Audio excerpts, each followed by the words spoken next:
Në një kohë kur tensionet gjeopolitike globale janë në rritje dhe siguria kombëtare rikthehet në vëmendje, pyetja që po ngrihet me gjithnjë më shumë intensitet është: a duhet të riaktivizohen bunkeret e ndërtuar gjatë regjimit të Enver Hoxhës?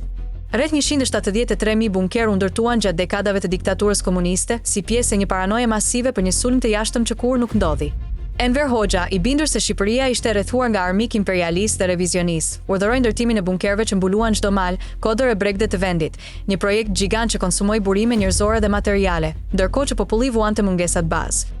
Por pas rënies së komunizmit, shumica e këtyre bunkerëve përfunduan të braktisur, mbuluar nga barishtet ose edhe shkatëruar nga vetë qytetarët, të cilët i përdoren për skrap apo materiale ndërtimi. Së fundmi, një ish kolonel i ushtrisë shqiptare ka ndezur debatin publik, duke deklaruar se shumë prej atyre bunkerëve janë ende strukturalisht të fortë dhe mund të përballojnë edhe goditje nga armë bërthamore taktike. Sipas tij, Shqipëria ka një aset të papërsëritshëm mbrojtës, i cili është braktisur padrejtësisht.